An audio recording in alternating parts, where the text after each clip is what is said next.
குலதெய்வ வழிபாட்டிற்கு உகந்த பங்குனி உத்திர திருநாள். உலகில் எத்தனையோ வழிபாட்டு முறைகள் இருந்தாலும் அவரவர் சமூக கட்டமைப்பில் உள்ள வழிபாட்டு முறைகளுக்கே முக்கியத்துவம் கொடுப்பது வழக்கம். அவ்வகையில் இந்துக்களுக்கு குலதெய்வ வழிபாடு முக்கியத்துவம் வாய்ந்ததாக கருதப்படுகிறது. குலதெய்வத்தின் அருள் இருந்தால்தான் வீட்டில் சுப நிகழ்ச்சிகள் தடையின்றி நடைபெறும், குடும்பத்தில் மகிழ்ச்சியும் சுபிட்சமும் பெருகும் என்பது நம்பிக்கை. குலத்தை காத்து பாதுகாப்புடன் வாழ வைக்கும் குலதெய்வத்தை நினைக்காமல் பூஜிக்காமல் தொடங்கும் எந்த ஒரு செயலும் முழுமை பெறாது. குலதெய்வ வழிபாட்டை மறந்துவிட்டால் திருமண தடை, குழந்தை பாக்கியம் கிடைக்காமல் இருப்பது, கடன், நோய், குடும்பத்திற்குள் பிரச்சனை என்று குழப்பமும் மன அமைதியின்மையும் ஏற்படலாம். இத்தகைய பிரச்சனைகளிலிருந்து விடுபட வேண்டுமானால் தொடர்ந்து குலதெய்வ வழிபாட்டை செய்வது அவசியம். குலதெய்வத்திற்குரிய படையல் போட்டு திருப்தி ஏற்படுத்த வேண்டும். குலதெய்வம் மகிழ்ச்சி அடைந்தால் அவர்களின் குலமே செழிக்கும். தினம் தினம் குலதெய்வத்தை வணங்குபவர்களுக்கு எந்த குறையும் வராது, குதூகலம் தான் வரும். பூர்வீக ஊரில் இருப்பவர்களுக்கு குலதெய்வத்தை வழிபட எந்த சிக்கலும் இருக்காது.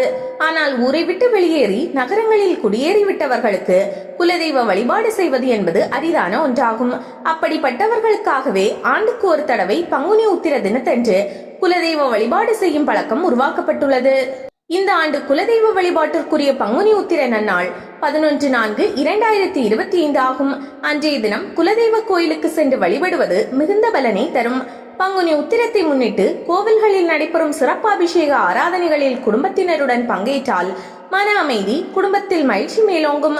குலதெய்வ கோவிலில் பூஜைகளுக்கு தங்களால் முடிந்த உதவிகளை செய்யலாம். எத்தனை கடவுள்களை வணங்கினாலும் சரி, குலதெய்வத்தை வழிபடாவிட்டால் குண்டுமணி அளவுக்கு கூட பிரயோஜனம் இல்லை என்று பெரியவர்கள் சொல்வார்கள். யார் ஒருவர் குலதெய்வத்தை விடாமல் ஐதீகத்துடன் வழிபாடு செய்து வருகிறாரோ அவரை எந்த கிரகமும் நெருங்கி தொல்லை கொடுக்காது என்பது அசைக்க முடியாத நம்பிக்கை. குலதெய்வம் என்பது தாய் தந்தையை போல கூடவே இருந்து வழிகாட்டும் அருட்சக்தியாக கருதப்படுகிறது. குடும்பத்தில் ஒரு கஷ்டம் என்றால் குலதெய்வம் தான் உடனே முன்வந்து காப்பாற்றும். மற்ற தெய்வங்கள் எல்லாம் அடுத்துதான் வரும் என கிராமங்களில் சொல்வார்கள். குழந்தை பிறந்தவுடன் அதற்கு பெயர் வைப்பது முதல் மொட்டை அடித்து முடிக்காணிக்கை செலுத்தி காது குத்துவது வரை அனைத்தும் குலதெய்வத்தின் கோவிலில் தான் செய்வது வழக்கமாக உள்ளது. அதேபோல் குடும்பத்தில் எந்த சுப நிகழ்ச்சி நடந்தாலும் குலதெய்வத்தை முதலில் வணங்கிய பிறகே அதற்கான பணிகளை தொடங்குவது வழக்கம்.